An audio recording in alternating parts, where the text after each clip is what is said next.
Episode 1 30 दिन का torture. एक महीने बाद मुंबई एयरपोर्ट। इस वक्त मुंबई एयरपोर्ट पर एक लड़की अपने ब्लू ड्रेस में और अपना लगेज लिए और गोद में एक छोटी सी बच्ची लिए खड़ी थी।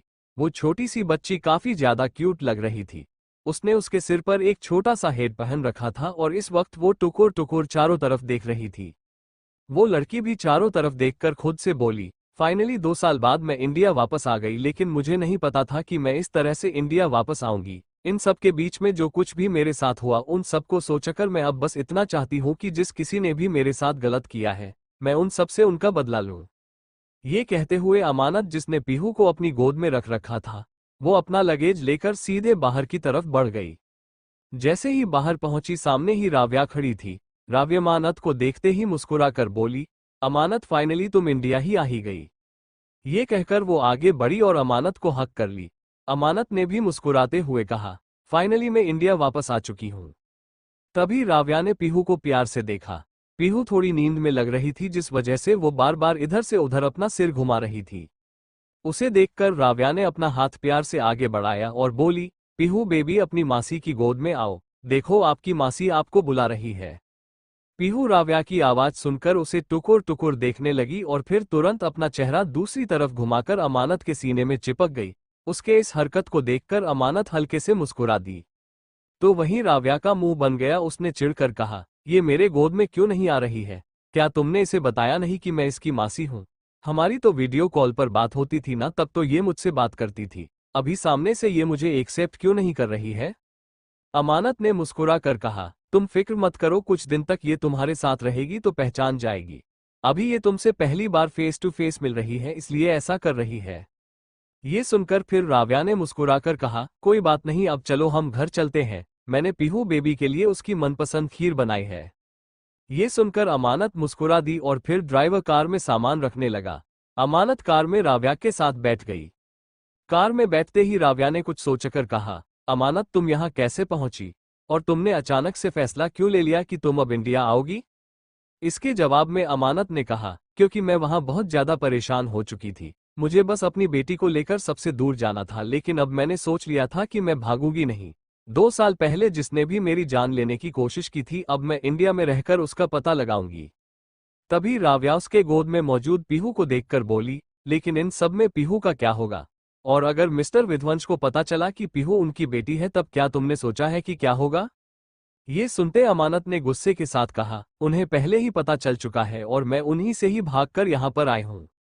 ये सुनते ही राव्या शॉक्ड हो गई और शौक होकर बोली, वॉट, ये तुम क्या कह रही हो? Are you serious? कहीं तुम मुझसे मजाक तो नहीं कर रही?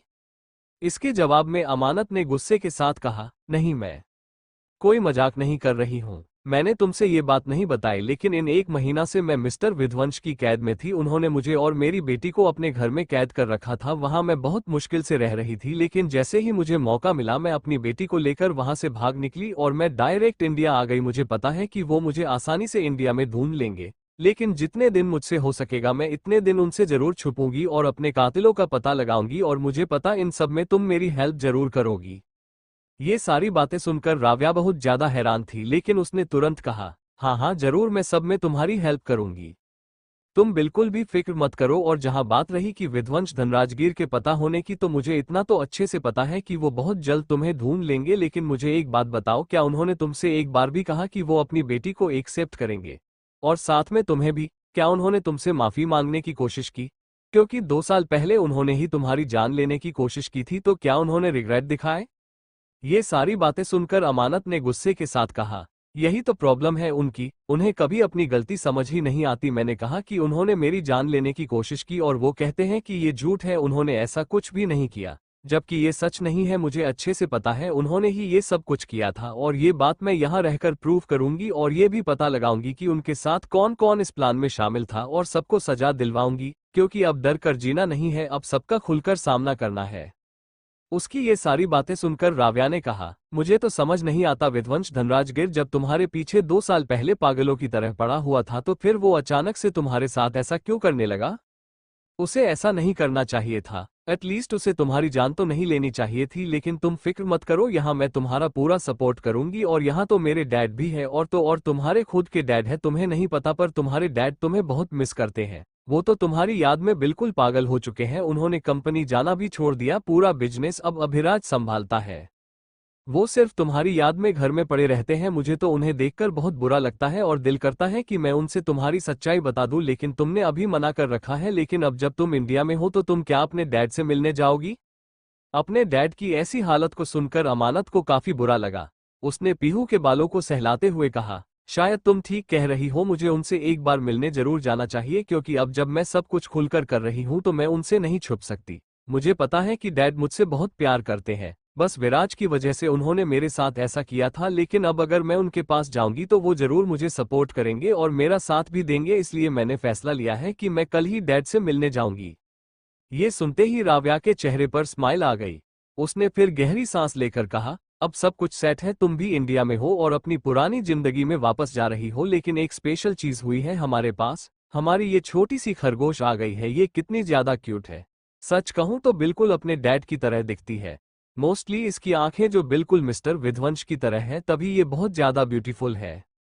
उसकी ये बात सुनते ही अमानत की भौहें तन गई। उसने गुस्से के साथ कहा, तुम्हारे कहने का मतलब क्या है? क्या मैं खूबसूरत नहीं हूं? और मेरी बेटी मेरी तरह है, मिस्टर विध्वंस की तरह नहीं, इसलिए मेरी बेटी को उनसे कंपेयर करना बंद कर दो। आंडस को ये सुनकर राव्या ने फिर जल्दी से कहा, okay okay, I am sorry.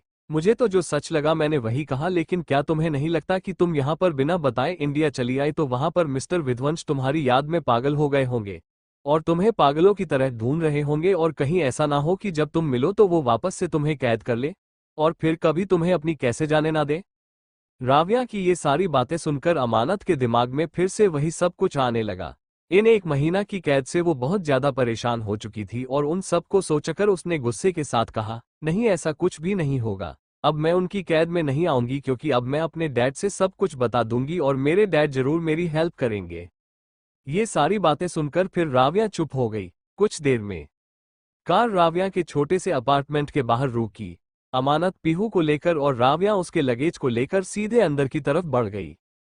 Episode 2, daddy Mrs you. इधर दूसरी तरफ लॉस एंजलिस विला में कांच का टेबल जोर से टूट गया। कांच पूरा जमीन पर बिखर गया और विध्वंस गुस्से से चिल्लाते हुए बोला, तुम ऐसा नहीं कर सकती मेरे साथ। तुम मुझे छोड़कर नहीं भाग सकती। तुम मुझे दोबारा से धोखा नहीं दे सकती। तुम्हें क्या लगता है तुम इस तरह मुझे छोड़कर जाओगी और मैं सिर्फ तुम्हें जाते हुए देखता रहूंगा? ऐसा बिल्कुल भी नहीं होगा, बल्कि इस बार की कैद जिंदगी भर की कैद होगी तुम्हारे लिए। You just wait and watch. तुमने इस टॉम एंड जेरी के खेल को कुछ ज्यादा ही सीरियस ले लिया है, लेकिन अब इस खेल को मैं असली टॉम एंड जेरी का खेल बनाऊंगा, जिसमें तुम मेरी कैदी होगी। अपने हाथ में शराब की बोतल पकड़े नशीली आवाज में जोर जोर से शैतान की तरह हंसने लगा। उसकी आंखें बेहद लाल थी, जिसमें गुस्सा भरा हुआ था, और वो उस शराब की बोतल का आखिरी घूंट पीकर उसे भी वही तोड़ दिया और गुस्से के साथ गुर्राया, सिर्फ 7 दिन है तुम्हारे पास, क्योंकि इन 7 दिनों के अंदर अंदर तुम्हारी रूह 7 जन्मों तक विध्वंस धनराज करके कैद में कैद होने वाली है। ये कहते हुए विध्वंस एक बार फिर से शैतानी तरीके से हंसने लगा। इधर दूसरी तरफ रात का वक्त हो चला था। इस वक्त अमानत पीहू को फीड कर कर सुला चुकी थी। पीहू के हाथ में एक डॉल थी जिसे वो अपने आप से दूर नहीं कर रही थी, और उस डॉल को देखकर अमानत ने गुस्से के साथ कहा, मिस्टर विध्वंस की दी हुई डॉल को ये सारी रास्ते अपने सीने से लगाई हुई थे।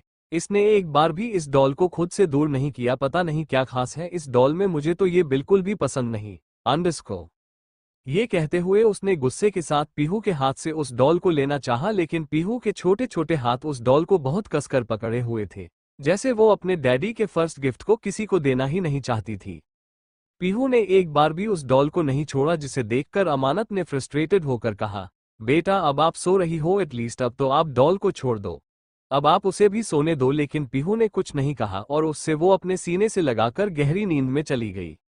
ये देखकर अमानत फिर से गुस्सा हो गई, लेकिन तभी पीछे से राव्या आते हुए बोली, अमानत रहने दो ना, वो उस डॉल को जब नहीं देना चाहती तो तुम क्यों जबरदस्ती कर रही हो?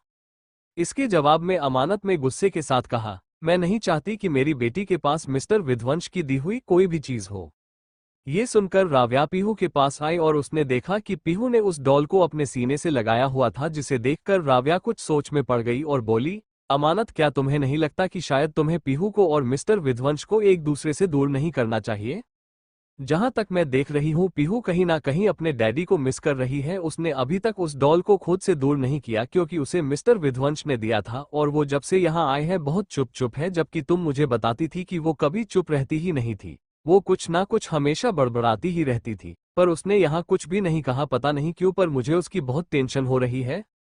उसने जब ये सब कुछ कहा तो अचानक से अमानत को भी कुछ एहसास हुआ और उसने कहा, पता नहीं क्यों पर मुझे भी ऐसा फील हो रहा है, लेकिन सब कुछ जल्दी ठीक हो जाएगा क्योंकि तुम्हें भी अच्छे से पता है कि मिस्टर विध्वंस एक अच्छे इंसान नहीं है। सबसे पहली बात तो वो एक गैम्बलिंग दुनिया के किंग है, अंडरवर्ल्ड से उनका लेना देना है। मैं नहीं चाहती कि मेरी बेटी अपने अंडरवर्ल्ड डैड के करीब रहकर बड़ी हो। मैं नहीं चाहती कि मिस्टर विध्वंस की गलत परछाई मेरी बेटी पर पड़े, इसलिए मैं उसे अपने साथ रखूंगी। कुछ दिन वो शायद मिस्टर विध्वंस को मिस करे, लेकिन बहुत जल्द वो उन्हें भूल जाएगी। तभी उन दोनों के कान में पीहू के कुछ बड़बड़ाने की आवाज गई, जिसे सुनकर एक पल के लिए वो दोनों कुछ समझ नहीं पाए। तभी अमानत ने धीरे से कहा, शायद इसे भूख लगी होगी क्योंकि ये नींद में अधिकतर ऐसे ही बड़बड़ाती है। लेकिन तभी राव्या ने कहा, नहीं, शायद कुछ और ही बड़बड़ा रही है। ये कहकर वो नीचे झुकी और पीहू की आवाज सुनाने लगी और उसने जो सुनो वो सुनकर वो शॉक हो गई। अमानत ने उसे ना समझी में देखते हुए कहा, व्हाट हैपन, क्या हुआ, क्या कह रही है वो? इसके जवाब में राव्या ने कहा, वो पापा बुला रही है। उसने प शब्द बोला और फिर दा शब्द भी बोल रही है।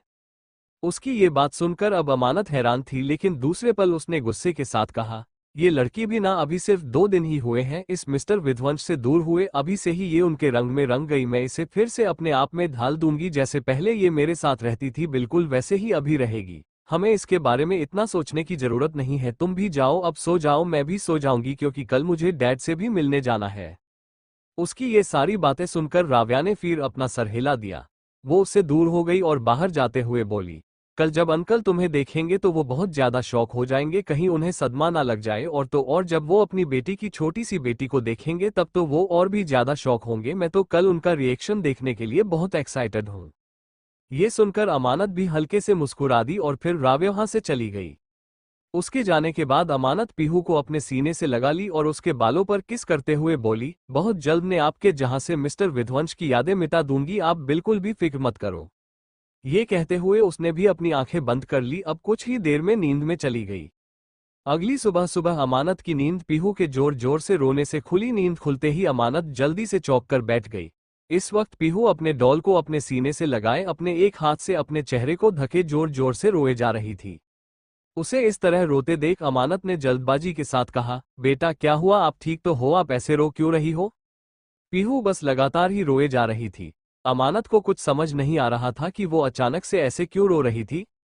तभी उसे याद आया। उसने जल्दीबाजी के साथ कहा, ओ तो आपको भूख लगी है, मैं अभी आपके लिए कुछ लेकर आती हूँ, आप प्लीज रोना बंद करो, ठीक है?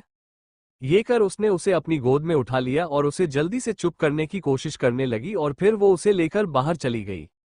कुछ ही देर में वो किचन में आई। उसने उसके लिए मिल्क शेक बनाए। मिल्क शेक पीहू का फेवरेट था। मिल्क शेक मिलते ही वो बहुत जल्दी चुप हो जाती थी, इसीलिए अमानत ने उसे शांत करने के लिए सबसे पहले मिल्क शेक ही बनाया। उसने उसे मिल्क शेक दिया, लेकिन मिल्क शेक से उसने अपना मुंह फेर लिया। ये देखकर अब अमानत हैरान थी और उसने हैरानी के साथ कहा, बच्चे व्हाट हैपेंड? आपको तो ये पसंद है ना, आप इसे क्यों नहीं पी रहे हो? क्या हुआ आपको, आप ऐसे क्यों रो रहे हो? आप तो मम्मा को टेंशन दे रहे हो। लेकिन पीहू अभी भी जोर जोर से रोए जा रही थी। वो तो चुप होने का नाम ही नहीं दे रही थी। अमानत अब बहुत परेशान हो गई। तभी अपने कमरे से राव्या बाहर आते हुए बोली, व्हाट हैपेंड अमानत, क्यों रुला रही हो तुम मेरी पीहू को? वो बेचारी इतनी छोटी है अभी और ऊपर से इतनी क्यूट है, और तुम हो कि उसे जब देखो तब रुलाती रहती हो। क्या हुआ मेरी पीहू को? राव्या पीहू के पास आई और प्यार से उसके गालों को सहलाने लगी, लेकिन पीहू के छोटे से गाल और छोटी सी नाक दोनों ही रो रो कर लाल हो गई थी। वो चुप नहीं हो रही थी, जिसे देखकर अमानत ने कहा, मैं इसे नहीं रुला रही हूँ क्योंकि मैं इसे चुप करने की कोशिश कर रही हूँ, पर ये कि चुप ही नहीं हो रही है। इससे पहले जब भी रोती थी तो मैं इस मिल्कशेक देती थी, तभी चुप हो जाती थी, पर अब देखो ना, ये मिल्कशेक भी नहीं पी रही है और ना चुप हो रही है। कहीं इसकी तबीयत तो नहीं खराब है? ये कहते हुए अमानत ने जल्दी से उसके टेम्परेचर को चेक किया। उसका टेम्परेचर हल्का गर्म था, जिसे देखकर राव्या ने कहा, इसे तो शायद हल्का फीवर है, पर अचानक से फीवर कैसे हो गया? इसीलिए शायद ये चुप नहीं हो रही है। अगर ऐसे ही चला रहा तो ये कमजोर हो जाएगी। बहुत ज्यादा प्रोटेक्टिव थी। अगर पीहू को हल्की चीख भी आती थी तो वो बहुत परेशान हो जाती थी। उसने पीहू को तुरंत अपने सीने से लगा लिया और बोली, बेबी आप पहले चुप हो जाओ, मम्मा आपको डॉक्टर के पास लेकर जाएगी, आप जल्दी से ठीक हो जाओगे, आपका ये फीवर छूमंतर हो जाएगा। लेकिन अभी भी पीहू रोए जा रही थी, वो बिल्कुल भी चुप नहीं हो रही थी। अब अमानत बहुत ज्यादा परेशान हो गई। उसने हर तरह से कोशिश कर लिया था पीहू को चुप करने की, राव्या को भी कुछ समझ नहीं आ रहा था। तभी उसने कुछ सोच कर कहा, अमानत कहीं ऐसा तो नहीं है कि ये अपने डैडी को मिस कर रही हो, इसीलिए इसे फीवर भी हो गया है और इसीलिए कि रो रही है। जैसे ही अमानत ने ये सुनो एक पल के लिए हैरान रह गई और हैरानी से पीहू को देखने लगी। Episode 3 unconditional love. अब आगे। जैसे ही अमानत ने राव्या के मुंह से ये बात सुनी वो एक पल के लिए शॉक्ड हो गई। दूसरी पल उसने गुस्से के साथ कहा, राव्या तुमने फिर से मिस्टर विध्वंस का जिक्र किया। मैंने तुमसे कहा था ना कि तुम उनका जिक्र नहीं करोगी। तुम्हें अच्छे से पता है कि मेरी बेटी उन्हें बिल्कुल भी मिस नहीं कर रही है, इसलिए बेवजह की बातें मत करो। ये कहकर वो पीहू को अपने गोद में उठाई और दूध की बोतल लेकर सीधे कमरे की तरफ चली गई। इधर राव्या उसकी सारी बातें सुन और उसे इस तरह से चाहते देख खुद से बोली, आखिर प्रॉब्लम क्या है? मैंने तो बस वही कहा जो सच है। क्या अमानत को दिखाई नहीं दे रहा कि उसकी बेटी इस वक्त अपने डैडी को कितना ज्यादा मिस कर रही है? कोई भी बेवकूफ इंसान भी पीहू को देखकर बता सकता है कि वो इस वक्त इतनी चुप क्यों है, क्योंकि वो अपने डैडी को मिस कर रही है। लेकिन अमानत तो शायद मेरी बात समझने के लिए तैयारी नहीं है। कोई बात नहीं, अब मैं भी इसके बारे में नहीं कहूंगी।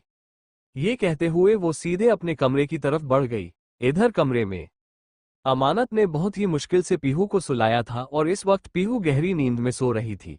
उसे सोते देख अमानत ने खुद से कहा, राव्या कुछ भी बकवास करती है, मेरी बेटी मिस्टर विध्वंस को मिस कर ही नहीं सकती। वो तो अभी कितनी छोटी है, उसे तो मिस्टर विध्वंस अब याद भी नहीं होंगे, उसे सिर्फ और सिर्फ उसकी मम्मा याद है।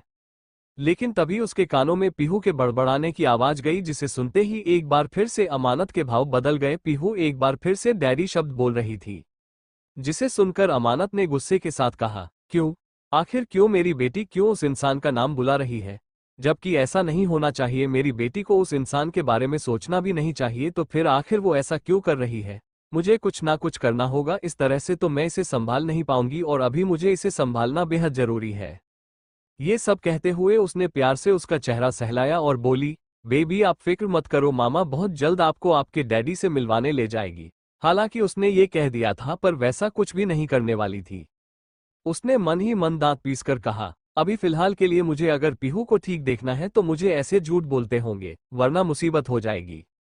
ये कहते हुए उसने पीहू को ब्लैंकेट से कवर कर दिया और वहां से वॉशरूम में चली गई। कुछ देर बाद वो फ्रेश होकर बाहर आई तो राव्या ने उसके चेहरे को घूरते हुए कहा, तुम्हें क्या हुआ? क्या तुम परेशान हो? ये सुनकर अमानत ने अपने चेहरे को सहलाते हुए कहा, जब मैं ज्यादा स्ट्रेस लेती हूं तो मेरा फेस लाल क्यों हो जाता है? राव्या ने कहा, ये कोई नया नहीं है, इससे पहले भी तुम्हारे फेस के साथ यही हाल होता था। इस वक्त अमानत का चेहरा लाल था और वो कभी समझ ही नहीं पाई थी उसका चेहरा अचानक से लाल क्यों हो जाता था। शायद वो ज्यादा स्ट्रेस लेती थी इस वजह से। लेकिन तभी राव्या ने कहा, ये सब कुछ छोड़ो, मैंने अभी अभी प्रणय अंकल से बात की। मैंने उन्हें अभी तक बताया नहीं है, लेकिन ये जरूर बता दिया है कि आज मैं वहां आने वाली हूँ। वो शाम तक बिजनेस ट्रिप पर चले जाएंगे जो कि आउट ऑफ कंट्री है, इसलिए हमें अभी के अभी जाकर उनसे मिल लेना चाहिए, वरना शायद तुम उनसे वापस मिल नहीं पाओगी। उसकी ये बात सुनते ही अमानत ने तुरंत कहा, मैं अभी के अभी अपने डैडी से मिलने जा रही हूँ। ये कहकर वो कमरे में चली गई। लेकिन तभी राव्या ने उसे रोकते हुए कहा, लेकिन अमानत पीहू का क्या होगा? क्या तुम पीहू को अपने साथ लेकर नहीं जाओगी? इसके जवाब में अमानत ने कहा, नहीं अभी के लिए तो मैं उसे अपने साथ लेकर नहीं जा रही हूँ, क्योंकि अभी मुझे सिर्फ और सिर्फ डैड से मिलना है। मैं कल दूसरे दिन जाकर पीहू को उसके नानू से मिला दूंगी। उसकी ये बात सुनकर राव्या ने फिर अपना सर हिला दिया, जिसके बाद अमानत वहां से अकेले ही बाहर निकल गई। राव्या पीहू को संभालने वाली थी, इसलिए वो उसके साथ नहीं गई थी। इधर अमानत वहां से सीधे मल्होत्रा हाउस के लिए निकल गई। कुछ ही देर में उसकी टैक्सी मल्होत्रा हाउस के बाहर रुकी। अमानत अपनी टैक्सी से बाहर निकली तो वो घर को देखने लगी। उस घर को देखकर उसकी आंखों में नमी आ गई, क्योंकि वो घर था जहां पर वो पैदा हुई, जहां पर उसका बचपन बीता और जहां पर वो बड़ी हुई और जहां से उसकी शादी हुई, और एक तरह से यहीं से उसकी बर्बादी की भी शुरुआत हुई। वो अपने घर को देखकर इमोशनल हो गई थी और खुद से बोली, जब मैं 2 साल पहले यहाँ से गई थी तो मैंने कभी नहीं सोचा था कि मैं वापस इस जगह पर आऊंगी, लेकिन मैं एक बार फिर से अपनी इस जगह पर जहाँ आ गई जहाँ से इन सब की शुरुआत की थी, लेकिन इस बार सब कुछ अलग है। इस बार मैं खुद भी अलग हूँ। ये कहते हुए वो सीधे अंदर की तरफ बढ़ गई। अंदर जैसे ही गेट पर खड़े गार्ड ने अमानत को देखा, वो गार्ड तो बिल्कुल शॉक थे। उन्हें ऐसा लग रहा था जैसे वो कोई भूत देख रहे हो। वो तुरंत डरते हुए दूसरे से बोले, ये अमानत मैडम है ना? क्या मैं सही देख रहा हूँ? इसके जवाब में दूसरे गार्ड ने कहा, हाँ मैं भी बिल्कुल सही देखता हूँ, ये अमानत मैडम ही है, लेकिन ये तो जिंदा है। हमें जल्द से जल्द बहुत इन्फॉर्म करना होगा। ये कहते हुए वो तुरंत अंदर की तरफ बढ़ गया और इधर अमानत चुपचाप चारों तरफ देखकर अंदर जा रही थी। 2 सालों में बहुत कुछ चेंज हो गया था। सारे एम्प्लॉइज भी चेंज हो गए और ये सब कुछ देखकर अमानत ने हल्की स्माइल के साथ कहा, यहाँ के अभी कुछ गार्ड चेंज हो गए हैं, इसलिए वो मुझे ठीक से पहचान नहीं पा रहा है, लेकिन कोई बात नहीं, अब मैं यहाँ पर रहने लगूंगी तो आप सब मुझे पहचान जाएंगे। ये सारी बातें कहते हुए अमानत अंदर की तरफ निकल गई। वो अंदर जब पहुंची तो उसने देखा अंदर पहले से ही प्रणय सोफे पर बैठे लैपटॉप पर काम कर रहे थे और उनके साथ उनका असिस्टेंट बैठा हुआ था। दूर बेल की आवाज करने से प्रणय को अजीब सा एहसास हुआ और प्रणय ने खुद से कहा, मुझे ऐसा क्यों लग रहा है जैसे कुछ होने वाला है? तभी असिस्टेंट ने कहा, बॉस आपकी तबीयत तो ठीक है ना? इसके जवाब में प्रणय ने कहा, मुझे नहीं पता, लेकिन मैं बस इतना जानता हूं कि जैसे कुछ तो होने वाला है, शायद अच्छा होने वाला है। ये सुनकर असिस्टेंट अभी कुछ कह पाता उससे पहले एक बार फिर से दूर बेल बजी। वापस डोर बेल की आवाज से प्रणय ने कहा, इस वक्त कौन आया होगा? तभी असिस्टेंट ने कहा, मैं अभी देख कर आता हूं। जिसके बाद असिस्टेंट सीधे गेट की तरफ बढ़ गया। इधर प्रणय भी गेट की तरफ देख रहा था। इधर असिस्टेंट ने दरवाजा खोला, लेकिन दरवाजा खुलते ही सामने खड़ी अमानत को देखकर वो दंग रह गया। उसे एक पल के लिए अपनी आंखों पर यकीन नहीं हुआ। वो तुरंत अपने कदम पीछे लेते हुए बोला, आप वापस आ गई? प्रणय इधर उधर की तरह देख रहे थे, लेकिन उन्हें अमानत का चेहरा दिखाई नहीं दे रहा था। पर उन्होंने जैसे ही असिस्टेंट के मुंह से अमानत शब्द सुना, वो एक पल के लिए दंग रह गए। दूसरी पल वो अपनी जगह से उठे और जब उनकी नजर अमानत पर गई तब वो उसे देखते रह गए। इधर अमानत स्माइल के साथ अंदर आई और बोली, हेलो राजीव अंकल, कैसे हैं आप? राजीव को तो समझ नहीं आ रहा था कि वो क्या जवाब दे। तो वही अमानत उनसे मिलने के बाद अब प्रणय की तरफ मुड़ी। प्रणय अभी भी बिल्कुल खामोश थे, जैसे उन्हें अपनी बेटी को इतने वक्त बाद देखकर एक सदमा लगा हो, क्योंकि 2 सालों से सभी को पता चल चुका था कि अमानत मर चुकी है, लेकिन अब अमानत इस तरह से जिंदा होकर सामने आई थी। प्रणय की आंखों में ना चाहते हुए आंसू आ गए। वो लगभग दौड़ते हुए सीधे अमानत के पास गए। अमानत अभी अपने मुंह से एक शब्द कह पाती उससे पहले ही प्रणय ने उसे अपने सीने से लगा दिया और अमानत भी उसके सीने से लगकर बिल्कुल चुप हो गई। प्रणय की आंखों से आंसू निकल आए। उन्होंने जल्दबाजी के साथ कहा, बेटा मुझे यकीन नहीं हो रहा है कि तुम यहाँ मेरे सामने हो, लेकिन तुम यहाँ कैसे? मैं पिछले 1 महीने से तुम्हें ढूंढने की कोशिश कर रहा हूँ। जब से मुझे पता चला कि तुम जिंदा हो तब से मैं तुम्हें हर रोज ढूंढने की कोशिश कर रहा था, लेकिन तुम मुझे कहीं नहीं मिली, लेकिन आज तुम मेरे सामने आ गई। अमानत ने जैसे ही ये सुना कि प्रणय को पता था कि वो जिंदा है, वो एक पल के लिए शॉक्ड हो गई।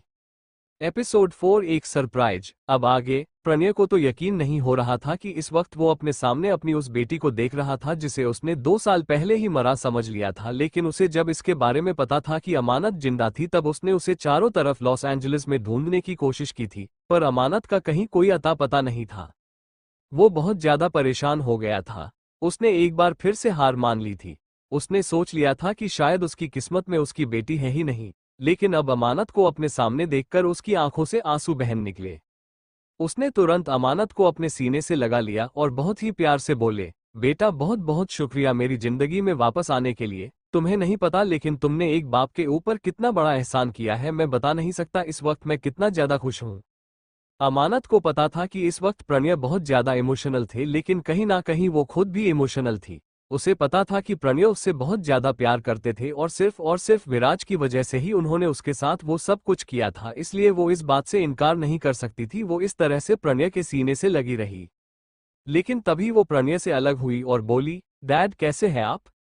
इसके जवाब में प्रणय ने कहा, मेरा हाल मत पूछो, क्योंकि तुम्हारे बिना तो मैं जिंदा लाश बन गया था, लेकिन अब तुम आ गई हो ना, तो अब मैं फिर से जिंदा हो जाऊंगा। ये सुनकर अमानत ने प्यार से उनके आंसुओं को साफ किया और बोली, मुझे पता है कि मैंने आपको बहुत तकलीफ दिया है, लेकिन इसके लिए आई एम सॉरी। पर तभी प्रणय ना समझी में कहा, लेकिन बेटा मुझे अभी तक एक बात समझ नहीं आई, तुम जब जिंदा थी तो तुमने हमसे इसके बारे में बताना जरूरी क्यों नहीं समझा? तुम हम सबसे दूर लॉस एंजलिस में क्यों रहने लगी थी? ये सुनते अमानत ने अपना चेहरा नीचे झुकाया और बोली, एक्चुअली ये बहुत लंबी कहानी है। अभी के लिए मैं आपको इसके बारे में कुछ नहीं बता सकती, लेकिन अभी बस आप इतना समझ लीजिए कि मैं वापस आ गई हूँ और मुझे अब आपकी हेल्प की जरूरत है। मदद की बात सुनकर प्रणय ने ना समझी में कहा, किस चीज की मदद चाहिए तुम्हें? और तुम कब आए इंडिया? और तुम कहाँ रह रही हो इस वक्त? क्या तुम सीधे यहाँ पर आए हो? ये सुनकर अमानत ने अपना सरनामे हिला दिया और बोली, नहीं, मैं अपनी दोस्त राव्या के पास हूँ। ये सुनते ही प्रणय ने गुस्से के साथ कहा, क्या है, तुम क्या कह रही हो? जब तुम्हारे पास तुम्हारा खुद का घर है, तुम्हारा बाप है और तुम्हारी फैमिली है, तो तुम अपने दोस्त के घर पर क्या कर रही हो? उनकी ये बात सुनकर अमानत ने कहा, एक्चुअली उस वक्त मुझे कुछ समझ नहीं आ रहा था और मैंने आपसे भी नहीं बताया था कि मैं इंडिया आ रही हूँ, इसलिए मैं राव्या के घर चली गई। पर आज सुबह ही मैंने सोच लिया था कि मैं आपसे जरूर मिलेगी, इसलिए मैं अब चली आई आपसे मिलने के लिए। उसकी ये बात सुनकर प्रणय ने गुस्से के साथ कहा, लेकिन तुम्हें डायरेक्ट मेरे पास आना चाहिए था, भले ही तुमने मुझे बताया हो या ना बताई हो। तुम मेरी बेटी हो, तुम्हारा हक है इस घर पर, इस जमीन जायदाद पर। तुम इस तरह से मुझसे दूर नहीं रह सकती। मैं अभी के अभी राव्या के पास फोन करता हूँ और तुम्हारे लगेज को यहाँ मंगवाता हूँ। ये सुनते ही अमानत ने तुरंत कहा, नहीं नहीं डैड, अभी नहीं, अभी आप ऐसा नहीं कर सकते। इसके जवाब में गुस्से के साथ प्रणय ने कहा, लेकिन क्यों? मैं ऐसा क्यों नहीं कर सकता? ये सुनकर अमानत ने कहा, क्योंकि मुझे राव्या से भी बात करना होगा और मैं ऐसे अचानक से उसका घर छोड़कर यहाँ नहीं आ सकती। लेकिन आप फिक्र मत कीजिए, मैं बहुत जल्द यहाँ वापस आऊंगी और आपके लिए एक छोटा सा सरप्राइज भी है। सरप्राइज का नाम सुनकर प्रणय ने कहा, तुम मेरे लिए किसी सरप्राइज से कम नहीं हो, इसलिए तुम आ गई तो मेरे लिए वही काफी है। अब मुझे किसी सरप्राइज की जरूरत नहीं। ये सुनकर अमानत ने मुस्कुराकर कहा, आई नो, लेकिन अगर उस सरप्राइज को मैंने आपको दिखाया तो आप जरूर उसे बहुत पसंद करेंगे और शायद उसे खुद से कभी दूरी न करें। ये सुनकर प्रणय ने अब ना समझी में कहा, तुम किस सरप्राइज की बात कर रही हो बेटा? मैं तुम्हारी बात नहीं समझ पाया।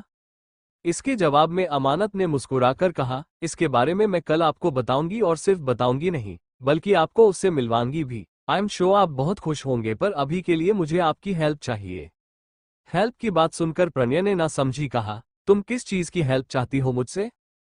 इसके जवाब में अमानत ने कुछ सोच कर कहा, एक्चुअली मुझे कुछ सिक्योरिटी की जरूरत है। सिक्योरिटी का नाम सुनकर प्रणय और भी ज्यादा हैरान हो गए और हैरानी से बोली, बेटा आखिर तुम क्या कर रही हो? तुम मुझे कुछ तो बताओ। जब तक तुम मुझे कुछ नहीं बताओगी नहीं, तब तक मुझे कैसे पता चलेगा कि तुम्हें सिक्योरिटी क्यों चाहिए और तुम क्या करने वाली हो? ये सब कुछ सुनकर अमानत ने कहा, फिलहाल के लिए मैं आपसे भी कुछ नहीं बता सकती, लेकिन आप बस इतना समझ लीजिए कि अभी मुझे सिर्फ और सिर्फ कुछ सिक्योरिटी की जरूरत है और आप मुझे वो दे दीजिए। ये सुनकर प्रणय ने कहा, ठीक है, तुम्हें जितने सिक्योरिटी चाहिए मैं उतने सिक्योरिटी तुम्हें दूंगा, लेकिन तुम वादा करो कि कल तुम इस घर में रहने के लिए आओगी। ये सुनकर अमानत ने मुस्कुरा कर कहा, ऑल राइट डैड, जैसा आप चाहते हैं मैं बिल्कुल वैसा ही करूंगी, आप फिक्र मत कीजिए। ये कहकर फिर वो वहां से जाने लगी, लेकिन तभी प्रणय ने कहा, मैं तुम्हें ड्रॉप कर देता हूँ। ये सुनकर अमानत ने कहा, नहीं, इसकी कोई जरूरत नहीं है, मैं चली जाऊंगी, आप अपना काम कीजिए, वैसे भी कल मैं आपके पास ही आने वाली हूँ। ये सुनकर प्रणय ने कहा, बेटा मुझे तुम कुछ बदली हुई लग रही हो। ये सुनकर अमानत के कदम रुक गए और वो कुछ सोचकर बोली, आपने बिल्कुल ठीक कहा डैड, मैं बदल तो गई हूँ और ये बदलाव मुझे पसंद है। ये कहकर वो वहां से सीधे बाहर की तरफ निकल गई, तो वही प्रणव उसे जाते देख खुद से बोले, नहीं बेटा, तुम बहुत अलग तरह से बदल गई हो जो कि मुझे बिल्कुल पसंद नहीं है। मुझे नहीं पता तुम ऐसे क्यों हो गई, लेकिन तुम फिक्र मत करो, बहुत जल्द मैं तुम्हारे बारे में सब कुछ पता लगा लूंगा। ये सब सोचते हुए तभी उसके दिमाग में कुछ आया और उसने तुरंत अपना फोन निकालते हुए कहा, मैंने अभिराज से तो इसके बारे में बताया नहीं। अभिराज को भी तो पता चलना चाहिए कि उसकी बहन वापस आ गई है, जिसे वो पिछले 1 महीने से पागलों की तरह ढूंढ रहा है। ये कहते हुए प्रणय मुस्कुराया और तुरंत अभिराज के पास कॉल डायल कर दिया। इधर दूसरी तरफ मल्होत्रा इंडस्ट्री में सीईओ केबिन में इस वक्त अभिराज लैपटॉप में लगातार काम कर रहा था। उसके चेहरे पर कोई भी एक्सप्रेशंस नहीं थे। तभी असिस्टेंट अंदर की तरफ आया और अपना थूक गटकते हुए बोला, बॉस, मिस तियरा अपने कॉलेज के दोस्तों के साथ ट्रिप पर गई हुई है और सुनने में आया है कि उन्होंने अपना एक बॉयफ्रेंड भी बना लिया है। अचानक से अभिराज के चलते हाथ रुक गए। उसने गुस्से के साथ दांत पीसकर बोला, तो उस लड़की ने अपना बॉयफ्रेंड भी बना लिया? इसके जवाब में असिस्टेंट ने हिचकिचाते हुए कहा, जी बॉस, हमें कुछ वक्त पहले इसके बारे में खबर मिली है। अभिराज गुस्से के साथ असिस्टेंट को देखकर बोला, क्या तुम्हें पता है कि वो कब वापस आएगी? ये सुनकर असिस्टेंट ने अपना सर हिलाते हुए कहा, जी आज शाम को ही उनकी कॉलेज की बस आने वाली है। इसके जवाब में अभिराज के चेहरे पर शैतानी मुस्कुराहट आ गई। उसने असिस्टेंट को देखकर कहा, तुमको अब पता है कि तुम्हें आगे क्या करना है? ये सुनते ही असिस्टेंट की आंखें हैरानी से बड़ी हो गई और उसने कहा, क्या? ये आप क्या कह रहे बॉस? क्या वाकई हम ऐसा कर सकते हैं? इसके जवाब में अभिराज ने कहा, मुझे ये करना है और तुम ही इसे करोगे, जितना कहा जाकर करो वरना मुझसे बुरा कोई नहीं होगा। ये सुनकर असिस्टेंट ने अपना सर हिला दिया और वो वहां से जाते हुए बोला, बॉस एक बार और उसके बारे में सोच लीजिए, क्योंकि अगर इसके बारे में धनराजगीर खानदान को पता चला तो प्रॉब्लम हो सकती है। अभिराज ने शैतानी मुस्कुराहट के साथ कहा, मुझे उसे धनराजगीर खानदान से फर्क नहीं पड़ता, मैं वही करूंगा जो मैं करना चाहता हूं। ये सुनकर फिर असिस्टेंट ने कुछ नहीं कहा, वहां से बाहर चला गया। इधर अभिराज अभी भी उसी तरह खामोशी के साथ बैठा था, लेकिन तभी उसका फोन बजा। उसने फोन देखा तो प्रणय का कॉल था। उसके कॉल को उसने पिक करते हुए बिना किसी भाव के साथ कहा, व्हाट हैपन डैड? उधर से प्रणय बहुत ही खुशी के साथ कहा, तुम्हारी बहन मिल चुकी है। ये सुनकर अभिराज ने कहा, ये बात तो मुझे 1 महीने पहले ही पता है, इसमें नया क्या है? इनफैक्ट मैं तो उसे अभी भी ढूंढ रहा हूं। लेकिन इसके जवाब में दूसरे ही पल प्रणय बेहद खुशी के साथ कहा, बेटा वो मिल गई है, इसका मतलब ये है कि वो इंडिया में है और वो आज घर आई थी मुझसे मिलने के लिए। मैंने उसे अपनी आंखों से जिंदा सामने देखा और वो कल से घर पर भी रहने के लिए आ रही है। जैसे ही अभिराज ने ये सुना उसके चेहरे के रंग उड़ गए और वो दूसरी पल अपनी जगह से खड़े होते हुए बोला, व्हाट, ये क्या कह रहे हैं आप? कहीं आपको दौरे तो नहीं पड़ रहे हैं डैड? क्योंकि जब से अमानत गई है तब से आप बहुत बहकी बहकी बातें करते हैं। ये सुनते ही प्रणय ने गुस्से के साथ कहा, मुझे पता है कि मैं उसके जाने के बाद बिल्कुल पागल बन गया था, लेकिन मैं बिल्कुल सच कह रहा हूँ, वो मुझसे मिलने के लिए आई थी और कल जब वो यहाँ रहने के लिए आएगी तब तुम खुद ही उसे देख लेना, तब तुम्हें मेरी बातों पर यकीन हो जाएगा। मुझे पता है अभी तुम मेरी बातों पर यकीन नहीं करोगे।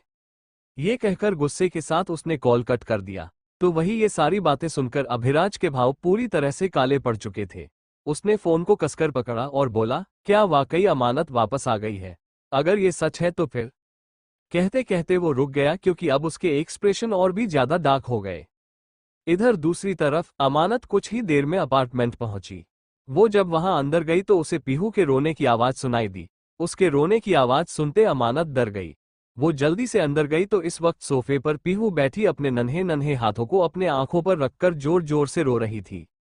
उसे तरह रोते देख अमानत ने कहा, पीहू बेटा आप रो क्यों रही हो?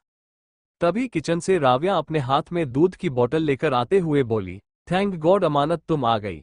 मैं सच में बहुत ज्यादा परेशान हो गई थी। मुझे पीहू के रोने से बहुत डर लगता है। इससे पहले मैंने कभी छोटे बच्चों को नहीं संभाला, इसलिए जब छोटे बच्चे रोना शुरू कर देते हैं तो मैं डर जाती हूँ। और पीहू तो अभी 1 ही साल की है। वो तो ठीक से ना तो बोलना जानती है, ना ही ठीक से चलना जानती है, और वो गोद में भी नहीं रह रही थी। मैं तो बस तुम्हारे पास कॉल करने ही वाली थी, लेकिन तुम आ गई। अब जल्दी से पीहू को संभालो।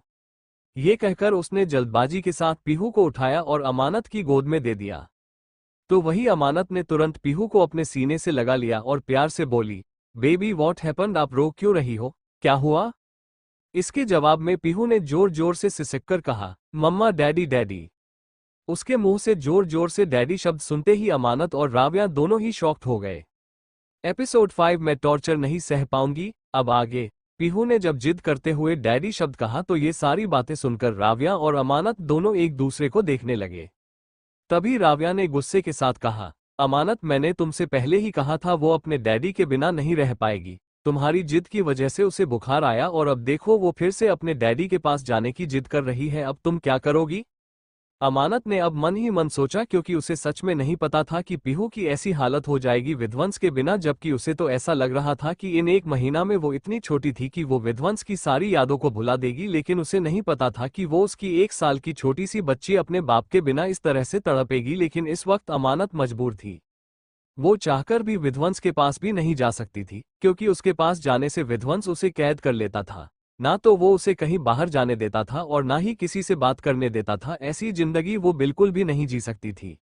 ये सारी बातें सोचकर अब अमानत ने गुस्से के साथ पीहू से कहा, पीहू अगर आप अपने डैडी की जिंद की तो मुझसे बुरा कोई नहीं होगा, आपके मम्मा पनिश करेगी। पीहू ने जब पनिशमेंट शब्द सुना तो उसकी बड़ी बड़ी आंखों में डर आ गया। उसने डरते हुए अपना छोटा सा सर जोर जोर से ना मिलाया।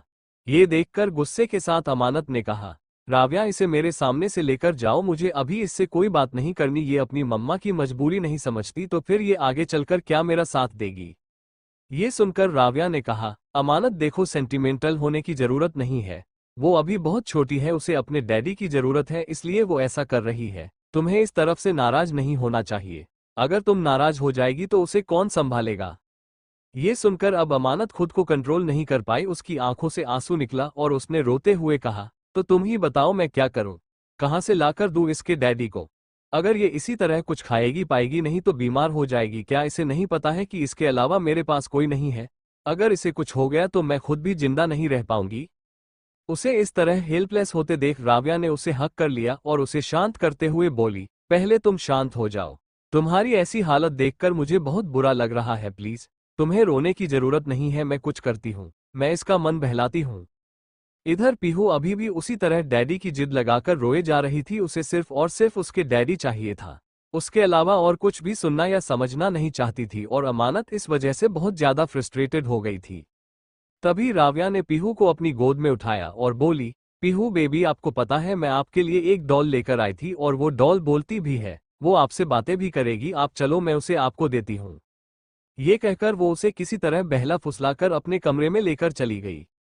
इधर उसके जाने के बाद अमानत ने अपने सिर पर हाथ रख लिया और गुस्से से बोली, अमानत क्या हो गया है तुम्हें, तुम इस तरह से अपनी बेटी पर क्यों नाराज हो रही हो। उसकी क्या गलती है सब में, वो भी इतनी छोटी है कि वो कुछ समझ भी नहीं सकती, लेकिन इसमें मैं क्या करूं। मैं बहुत ज्यादा फर्स्ट डेट हो चुकी हूं, क्या क्या सोचा था और क्या हो गया। अभी वो ये सब सोचकर परेशान थी कि तभी उसका फोन बजने लगा। इस वक्त अपने फोन को रिंग होते देख अमानत को कुछ समझ नहीं आया। उसने अपना फोन उठाया तो फोन पर जैसे उसने अननोन नंबर देखा वो एक पल के लिए चुप हो गई, क्योंकि जब भी उसके पास अननोन नंबर से कॉल आता था तब भी कोई ना कोई प्रॉब्लम जरूर होती थी।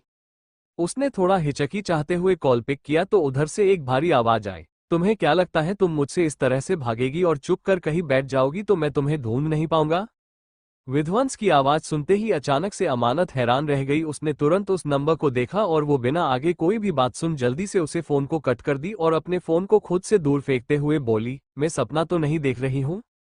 क्या फिर सच में मैं अभी भी कॉल पर विध्वंस की आवाज सुनी। नहीं नहीं, ऐसा नहीं हो सकता। उन्हें मेरा नंबर कहाँ से मिला, मैंने तो नई सिम ले ली थी और अपना पुराना फोन भी फेंक दिया था, तो फिर मिस्टर विध्वंस के पास मेरा नया नंबर कहाँ से आया।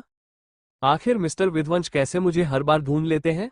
इस बार मैं उनकी कैद में नहीं जा सकती।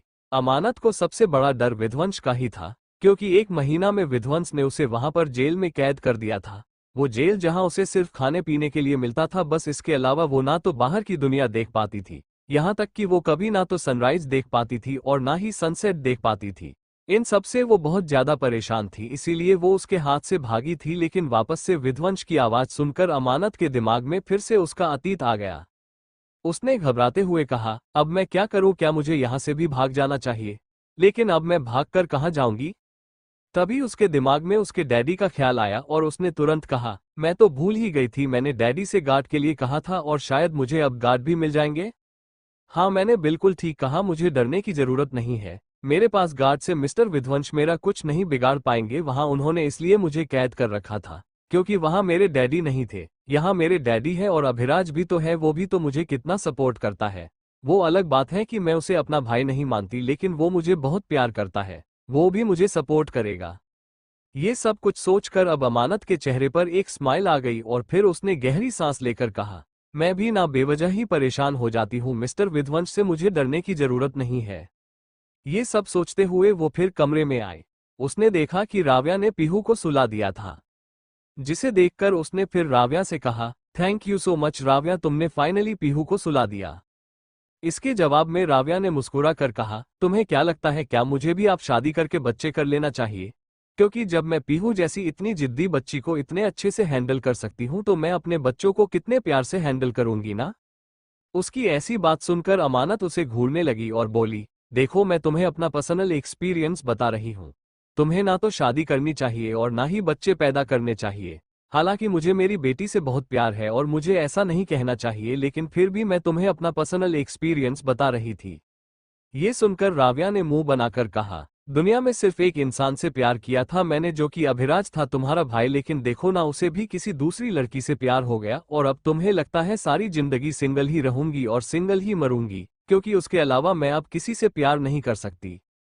उसकी ये बात सुनकर अब अमानत ने उसे समझाते हुए कहा, यू नो वॉट, जिंदगी में जो होता है कभी कभी हमें बहुत बुरा लगता है, लेकिन वो अक्सर अच्छे के लिए होता है। अब अगर तुम्हें अभिराज नहीं मिला तो जरूर भगवान ने तुम्हारे लिए कुछ अच्छा सोच रखा होगा, और शायद तुम्हें अभिराज से भी कोई अच्छा लड़का मिले जो तुम्हें तुम्हें सपोर्ट करे, क्योंकि तुम बहुत अच्छी हो और भगवान अच्छे के साथ अच्छा ही करता है।